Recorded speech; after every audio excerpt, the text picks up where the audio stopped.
Assalamualaikum warahmatullahi wabarakatuh. Selamat bertemu dan salam perkenalan dari saya, Pustoto Amri SPD, guru mapel Bahasa Indonesia. Dan untuk kelas 10 semester Gasal ini, perkenankanlah nanti kita akan bersama satu semester ini untuk menyelesaikan materi-materi Bahasa Indonesia kelas 10. Monggo untuk jangan lupa untuk subscribe the Raden Tutok Channel supaya saya bisa mengembangkan materi-materi bahasa Indonesia maupun bahasa Jawa kepada seluruh siswa-siswa yang terbaik dimanapun kalian berada.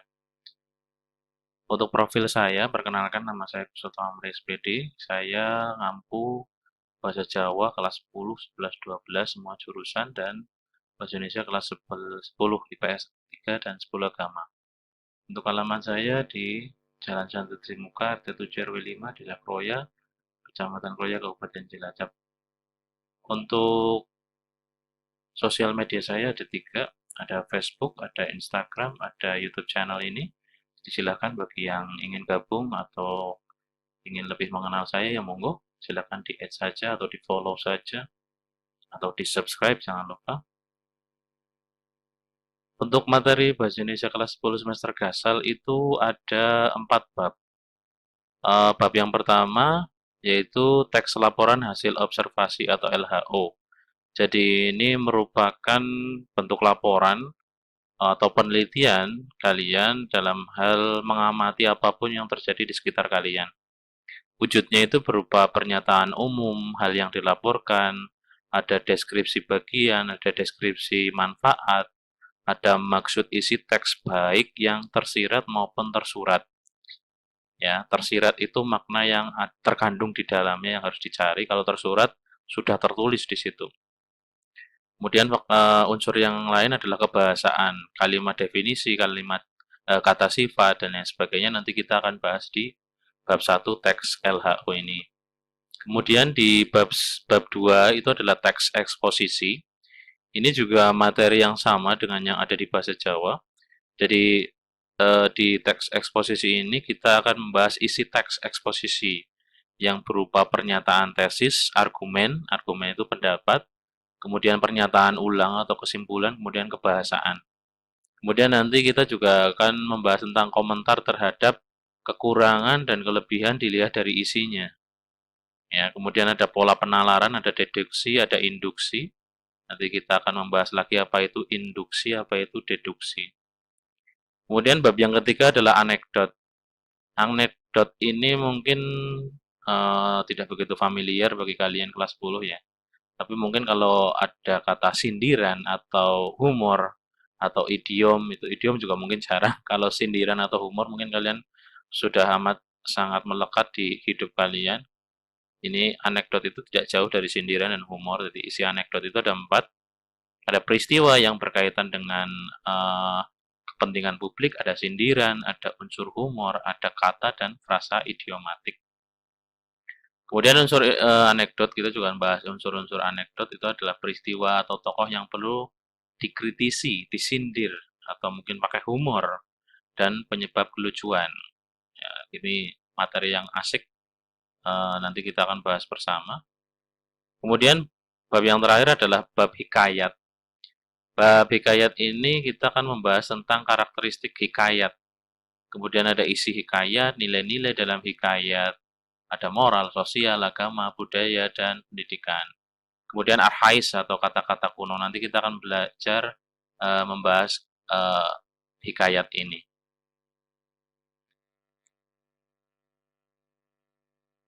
Oke, langsung saja kita akan membahas bab yang pertama, yaitu lembar hasil observasi atau LHO.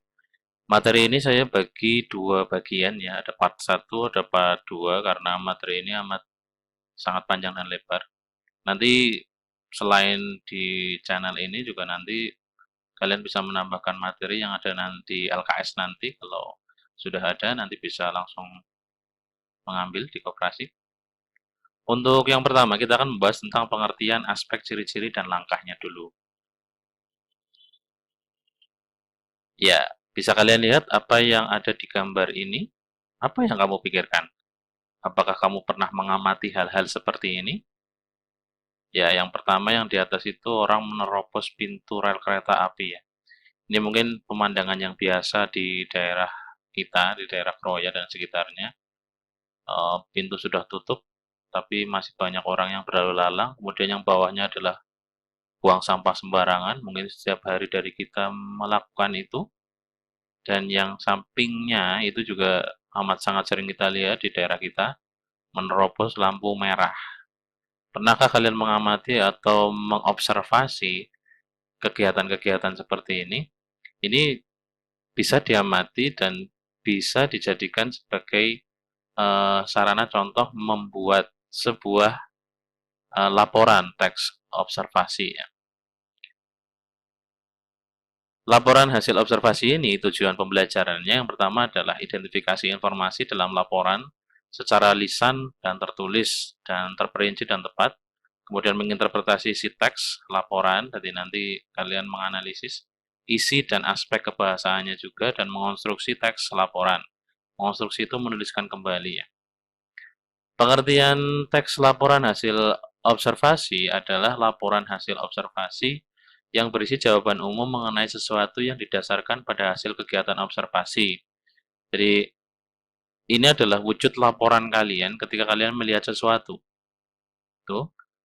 Ya, kemudian hal yang dilakukan dalam penelitian itu kegiatan ini digunakan untuk memperoleh informasi tentang tingkah laku seperti tadi, keadaan, kondisi, dan situasi dari objek yang diliti.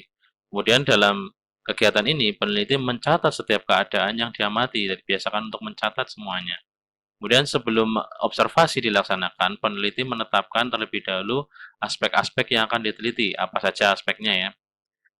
Siapa saja yang melanggar, jam berapa, di mana, dan sebagainya dicatat. Mencatat semua hal yang diobservasi sesuai dengan rumusan aspek yang telah ditentukan. Kemudian aspek-aspek kegiatan observasi yang pertama adalah mencatat topik permasalahan. Masalah apa sih yang akan kamu angkat?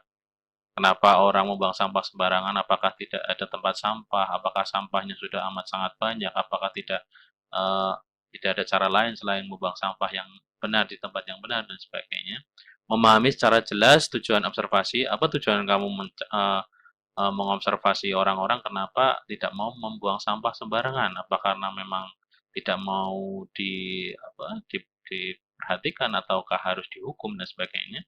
Kemudian membatasi permasalahan observasi secara tegas. Jadi tidak ngelambrah-ngelambrah kemana-mana ya. Kalau kamu membahas tentang buang sampah sembarangan ya cukup membahas tentang buang sampah sembarangan. Kemudian mencatat setiap permasalahan dengan runtut, terperinci, dan terarah. Semuanya dicatat dengan baik. Kemudian langkah-langkah melakukan kegiatan observasi. Yang pertama adalah menentukan letak atau tempat, di mana saja. Ya, mungkin di Kroya, atau di Megawati, atau di Pucung, atau di daerah kecamatan, daerah desa, dan sebagainya. Menentukan objek atau orang yang akan diobservasi. Siapa yang akan diwawancara mungkin. Atau mungkin siapa yang akan diamati. Gitu. Mengetahui dengan jelas dan pasti data yang diperlukan pada saat observasi. Jadi semua data disiapkan. Kemudian menentukan teknik yang digunakan untuk mengumpulkan data. Apakah nanti tekniknya pakai angket atau cukup wawancara ataukah dengan pengamatan dan sebagainya itu perlu ditentukan. Kemudian menentukan cara mencatat hasil observasi. Ya, kemudian ciri-ciri teks observasi. Yang pertama adalah sifatnya objektif, apa adanya, tidak dibuat-buat. Jadi sifatnya jujur ya. Kemudian objek yang dibicarakan atau dibahas adalah tunggal. Jadi satu objek ditulis dengan lengkap dan sempurna, ditulis berdasarkan fakta dan pengamatan. Informasi teks merupakan hasil penelitian terkini, jadi harus yang terkini, bukan yang terlama. Update, up to date. Tidak mengandung prasangka, dugaan, atau memihak.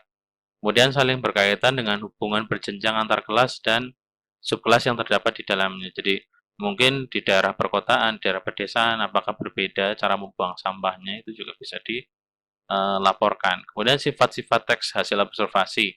Sifatnya yaitu informatif atau memberikan informasi. Kemudian komunikatif. Jadi bahasanya adalah bahasa-bahasa yang gampang dipahami.